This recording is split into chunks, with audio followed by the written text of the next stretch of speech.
ഞങ്ങൾ P T ഐക്ക് government എതിരില്ല. ഗവൺമെൻറ് പി ടി ഐ വേണമെന്ന് ശക്തമായ നിലപാട് സ്വീകരിക്കുകയാണ്.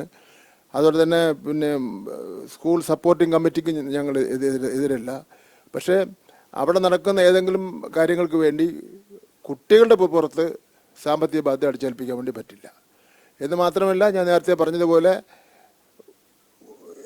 അവർ ചോദിക്കുന്ന കാശ് കൊടുക്കാത്തതിൻ്റെ പേരിൽ അഡ്മിഷൻ ഏതെങ്കിലും ഒരു കുട്ടിക്ക് ഏതെങ്കിലും ഒരു സ്കൂളിൽ നിന്ന് നിഷേധിക്കപ്പെട്ടാൽ യാതൊരു വിട്ടുവീഴ്ചയും ഇല്ലാത്ത നിലയിലുള്ള കർശന നടപടിയായിരിക്കും സ്വീകരിക്കാൻ വേണ്ടി പോകുന്നത്. ആ കാര്യത്തിൽ എല്ലാ വിദ്യാലയങ്ങളെ അറിയിക്കാൻ വേണ്ടി അറിയിക്കുകയാണ്. ഇക്കാര്യം ഈ അഡ്മിഷൻ സമയത്ത് ഡെപ്യൂട്ടി ഡയറക്ടർമാരും DO-മാരും AEO-മാരും പരാതി ഉണ്ടെങ്കിലും ഇല്ലെങ്കിലും റാൻഡം ചെക്കിങ്ങും പരിശോധനയും എല്ലാ സ്കൂളുകളിലും നടത്തണം. അതിനുവേണ്ടിയുള്ള നിർദ്ദേശം നൽകിയിട്ടുണ്ട്. ഇന്നലെ കാസർഗോഡ് നിന്ന്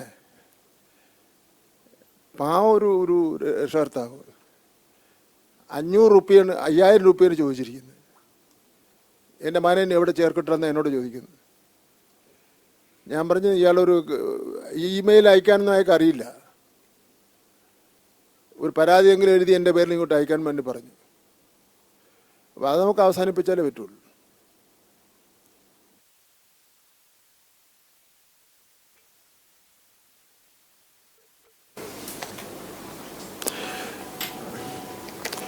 ഒരു കാര്യം കൂടി ഇക്കൂട്ടരെ പിന്നെ ശ്രദ്ധയിൽപ്പെടുത്താൻ ഞാൻ ആഗ്രഹിക്കുകയാണ്. അതിങ്ങനെ ഈ കാശ് വാങ്ങിയ അഡ്മിഷനും കുട്ടികളെ ചെയ്യുന്ന വിദ്യാഭ്യാസ അവകാശ നിയമമുണ്ട്.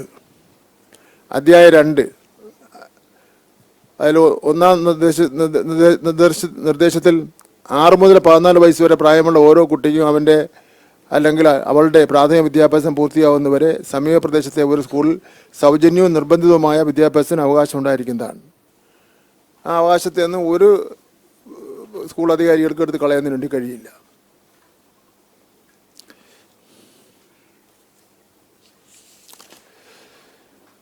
സ്ക്രൈബിൻ്റെ സഹായം ലഭ്യമായ പ്രത്യേക പരിഗണന അർഹിക്കുന്ന വിഭാഗത്തിൽ ഉൾപ്പെട്ട കുട്ടികൾ 209 പേരാണ് പരീക്ഷ എഴുതിയത്. 26,109 കുട്ടികളാണ് പരീക്ഷ എഴുതിയത്. സ്ക്രൈബിൻ്റെ സഹായം ലഭ്യമായ അത് ഓരോ ജില്ലയ്ക്കും പറഞ്ഞിട്ടുണ്ട്. മലപ്പുറം ജില്ലയാണ് ഏറ്റവും കൂടുതലുള്ളത്. ഏറ്റവും കുറവുള്ള കൊല്ലം ജില്ലയുണ്ട്. അതിൻ്റെ നമ്പറിൽ വന്നിട്ടുണ്ട്. യഥാർത്ഥ സ്ക്രൈബ് ആവശ്യമുള്ളവർക്ക് സ്ക്രൈബ് കൊടുക്കുന്നതിന് വേണ്ടി ഒരു തെറ്റുമില്ല. അത് കൊടുക്കുന്നതിന് വേണ്ടി സഹായിക്കുന്നതിന് തയ്യാറാണ്. പക്ഷേ കൊണ്ടുവരുന്ന സർട്ടിഫിക്കറ്റ് പല നിലയിൽ കൊണ്ടുവരുന്നുണ്ട്. അത് പല ഘട്ടങ്ങളിലും പല ഉദ്യോഗസ്ഥന്മാർ അംഗീകരിക്കപ്പെടുന്നുണ്ട്. അതാണ് ഞാൻ ഈ നമ്പർ തന്നെ പറയാൻ കാര്യം. 26,109 എന്നുള്ള നമ്പർ തന്നെ പറയാൻ കാര്യം അതാണ്. അത് എല്ലാവരും ശ്രദ്ധിക്കേണ്ടതാണ്. നമ്മളെല്ലാവരും ശ്രദ്ധിക്കേണ്ടത്. ഇത് പറഞ്ഞു എന്നതുകൊണ്ട് എനിക്കും അല്ലെങ്കിൽ വിദ്യാഭ്യാസ വകുപ്പിനും ആരും എതിരാവണ്ട. ഞങ്ങളിത് പുതിയൊരു സത്യം പറയുന്നത് മാത്രമേ ഉള്ളൂ.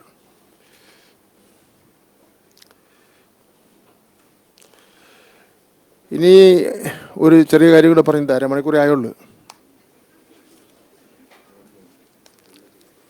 അതെ, സ്കൂളിലേക്ക് പോകണം. SSLC പരീക്ഷയിൽ ആകെ വിജയിച്ച കുട്ടികളുടെ എണ്ണം 4,24,583. അത് നമ്മൾ പറഞ്ഞ് കാണാൻ എല്ലാവർക്കും അറിയാം. ഇപ്പം ഹയർ സെക്കൻഡറി സീറ്റുകളുടെ ആകെ എണ്ണം 4,41,887. വൊക്കേഷണൽ ഹയർ സെക്കൻഡറി സീറ്റുകളുടെ എണ്ണം 33,030. ആകെ സീറ്റുകൾ 4,74,917. അപ്പോൾ ഇതാണ് നമ്മുടെ ഒന്നുകൂടെ പറയണോ? SSLC പരീക്ഷയിൽ ആകെ വിജയിച്ച കുട്ടികളുടെ എണ്ണം 4,24,583.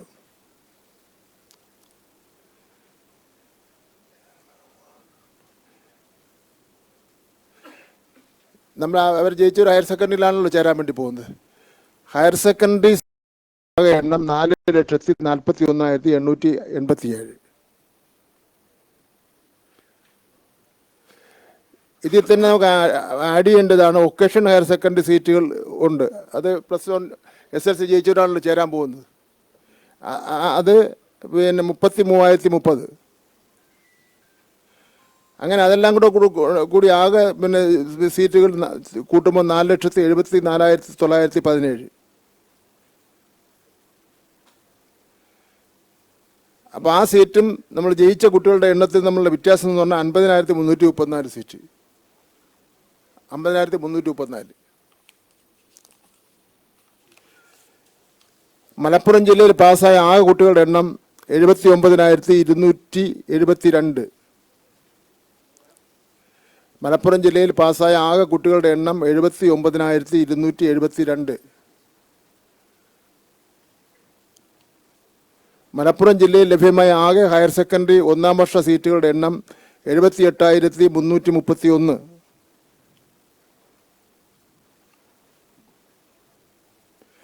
വൊക്കേഷണൽ ഹയർ സെക്കൻഡറി സീറ്റുകളുടെ എണ്ണം 2,850.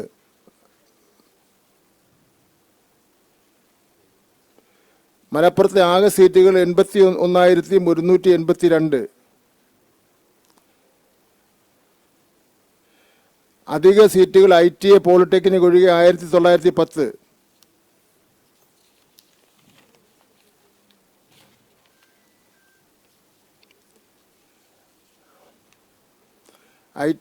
ITയിലെ സീറ്റും പോളിടെക്നിക്കിലെ സീറ്റും കൂട്ടാതെ 1910 സീറ്റ് വ്യത്യാസം വരും. നമുക്ക് സ്കൂൾ അക്കാഡമിക് കലണ്ടർ പിന്നെ പറയാം അല്ലേ?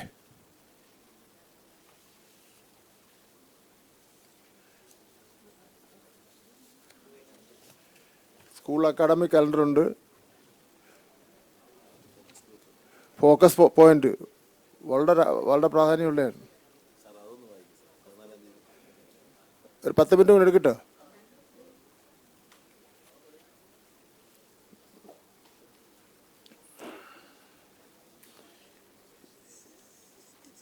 ഇത് കഴിഞ്ഞ് ഇതിൻ്റെ ചോദ്യങ്ങൾ കഴിഞ്ഞിട്ട് അതിലത്തേക്ക് പോകുന്നില്ല. അതല്ല വേറൊരു സെക്ടറാണ്. എന്തുവേണം റിസൾട്ട് കൈമാറിയിട്ട് നമ്മൾ ഈ പ്രാവശ്യം ഈ ഗുണനിലവാരം മെച്ചപ്പെടുത്തുക എന്ന് പറഞ്ഞാൽ വാക്കുകൾ മാത്രം നിർത്തിക്കൊണ്ട് കാര്യമില്ലല്ലോ.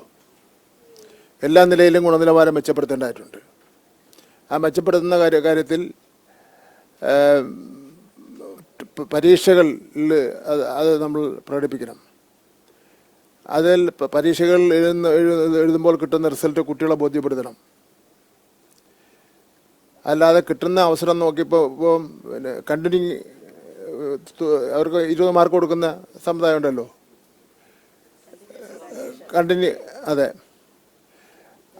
നിരന്തര മൂല്യനിർണ്ണയം, അതെല്ലാം ലഭിക്കേണ്ട അർഹതയുള്ളവർക്ക് മാത്രമേ കൊടുക്കാൻ പാടുള്ളൂ. അതെല്ലാം ഈ പ്രാവശ്യം വളരെ കഷ്ടമായി നോക്കിയിട്ടുണ്ട്. പിന്നെ ഇവിടെ സൂചിപ്പിച്ചതുപോലെ എല്ലാ കാര്യങ്ങളിലും ഒരു ശ്രദ്ധ ഉണ്ടായിട്ടുണ്ട്. അപ്പം അതിൻ്റെ ഫലമായി കുറച്ചുകൂടെ ഒരു പിന്നെ നിലവാരമുള്ള റിസൾട്ടായി വന്നിട്ടുണ്ട്. നമുക്ക് വേണ്ടത് നിലവാരമുള്ള റിസൾട്ടാണ്.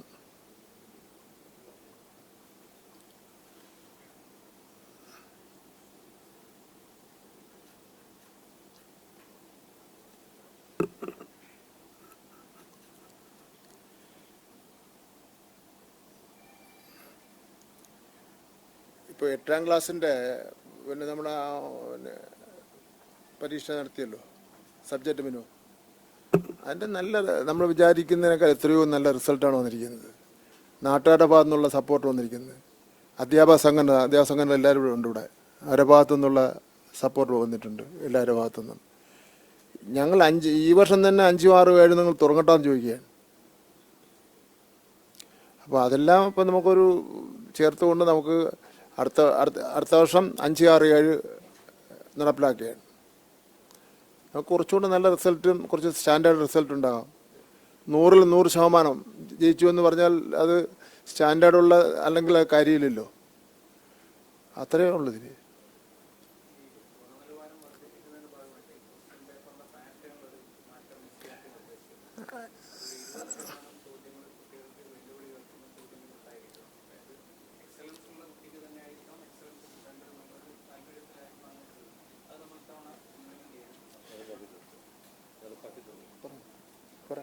സാധാരണഗതിയിൽ നമ്മൾ ചോദ്യകടലാസുകൾ സെറ്റ് ചെയ്യുമ്പോൾ ഇത്ര ശതമാനം എളുപ്പമുള്ള ചോദ്യം, ശരാശരി ചോദ്യങ്ങൾ ബഹുഭൂരിപക്ഷവും, അതുപോലെ തന്നെ നല്ല രീതിയിൽ ഉള്ള പഠിച്ച് മനസ്സിലാക്കാവുന്ന രീതിയിലുള്ള അല്പം കുട്ടികളെ പരീക്ഷിക്കുന്ന ചോദ്യങ്ങൾ 20% എന്നുള്ള കണക്ക് തന്നെയാണ് മുന്നോട്ട് പോയത്. കൂടാതെ നാസ് പരീക്ഷയുടെയും CC പരീക്ഷയുടെയും ഒക്കെ ഭാഗമാക്കി മാത്രമല്ല എൻട്രൻസ് പരീക്ഷയെ നേരിടാൻ പോകുന്ന കുട്ടികൾ എന്നുള്ള നിലയിൽ 2 വർഷത്തിന് ശേഷം ആ പുതുതലമുറ ചോദ്യങ്ങൾ കൂടി നമ്മൾ കരിക്കുലത്തിൻ്റെ ഭാഗമായിട്ട് ഉൾപ്പെടുത്തിയിട്ടുണ്ട്.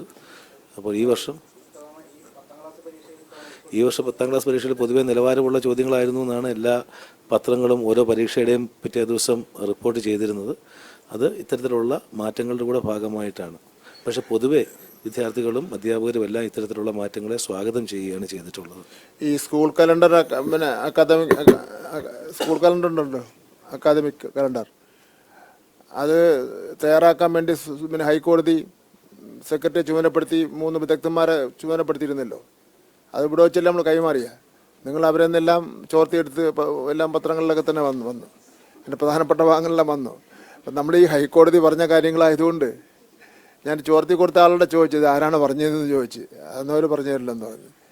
അപ്പോൾ പിന്നെ ഹൈക്കോടതി കൊണ്ട് പറഞ്ഞ കാര്യങ്ങളായതുകൊണ്ട് നമ്മൾ പിന്നെ ഗവൺമെൻറ്റിൻ്റെ ഒരു ഉത്തരവാക്കിയിട്ട് നമ്മൾ പറയാം. ഏതാണ്ടൊക്കെ നിങ്ങൾ പറഞ്ഞ കാര്യങ്ങൾ തന്നെയാണ്.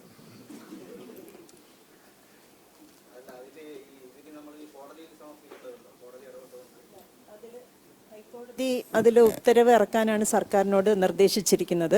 അതിൻ്റെ ഭാഗമായിട്ടാണ് ഒരു സമിതി കോൺസ്റ്റിറ്റ്യൂട്ട് ചെയ്തൊരു റിപ്പോർട്ട് വാങ്ങിയത്. അപ്പോൾ ആ റിപ്പോർട്ടും കൂടി പഠിച്ച് മനസ്സിലാക്കി അതും കൂടി പരിശോധിച്ചിട്ടായിരിക്കും ഒരു തീരുമാനമെടുക്കുക. അത് കഴിഞ്ഞൊരു ഉത്തരവായിട്ട് ഇറക്കേണ്ടതായിട്ടുണ്ട്. ഈ 10ാം ക്ലാസ് പരീക്ഷയിലെ തുടർ പഠനത്തിന് അർഹത നേടിയ വിദ്യാർത്ഥികളുടെ മുമ്പിൽ ഒട്ടേറെ തുടർ പഠന സാധ്യതകളുണ്ട്.